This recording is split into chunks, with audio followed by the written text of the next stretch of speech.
Well, I tried to get away. Alright, so my first poem is about driving a lot. I did a lot of driving. I drove all the way to New Jersey, which is not a fun drive because you're going to New Jersey. So. Which exit? This one's called Highways.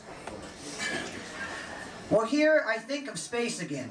Something I really don't know at all.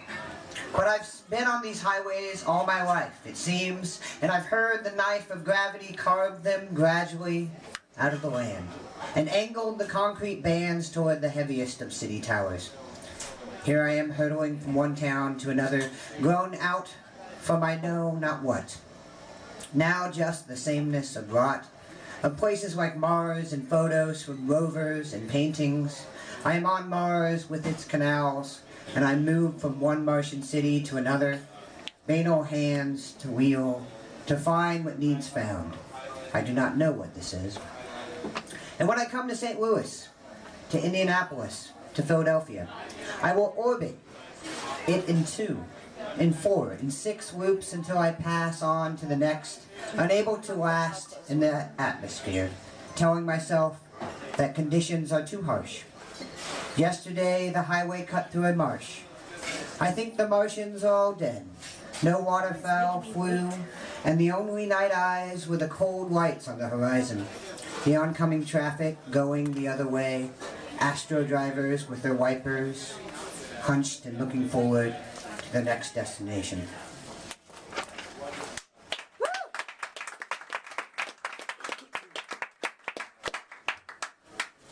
This one's essentially about getting up early in the morning and not wanting to face the day, which I'm sure we've all done. Called morning. It's not me, but the bathroom mirrors of the medicine cabinet that bend and contort till there are many of me, my faces endlessly looking at each other. I do not know my mind. When does it get out of bed?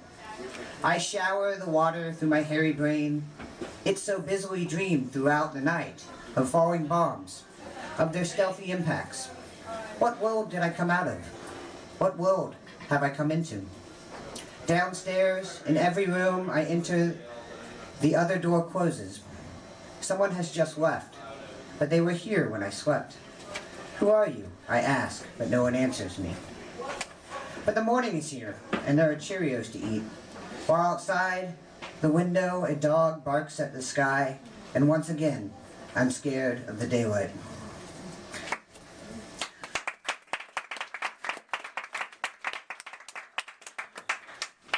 I've been wanting to do a series of, ekphrastic poems, but I never get around to going to any museums, so I started making up paintings of my own and then combining them with things. So this one's called Still Life Painting Horror Movie.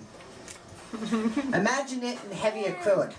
A knife on the table beside a butcher's block. A psychotic nightmare shining where your mind will split on a sharp edge.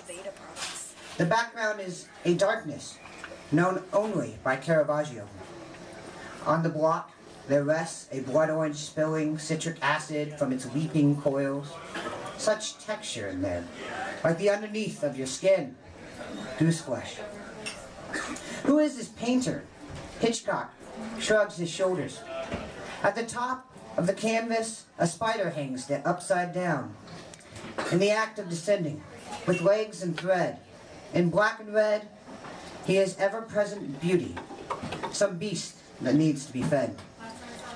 Alright, my last one is essentially the I guess, up in the runnings competition poem. It's called The Coming Flood.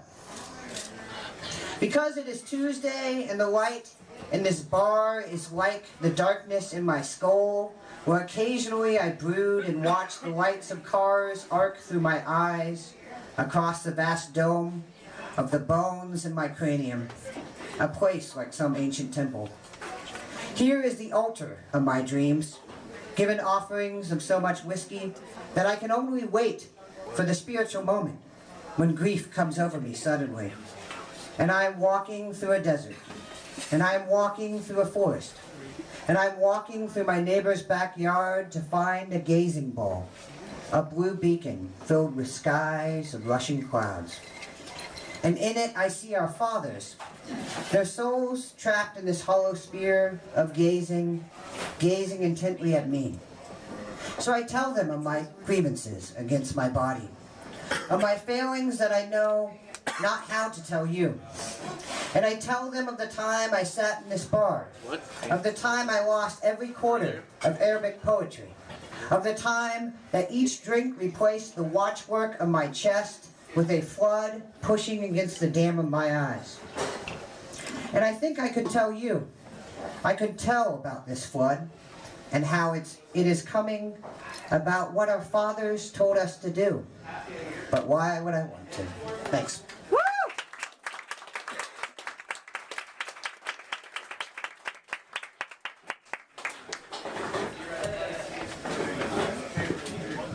Thank you, Zachary. You guys are being magnificently quiet, which is actually kind of scary, because usually it's not. So keep that going. It's pretty cool. I like it. Sure. Next up is a person from Anime's Mighty Fine Poetry Night past. She lives elsewhere.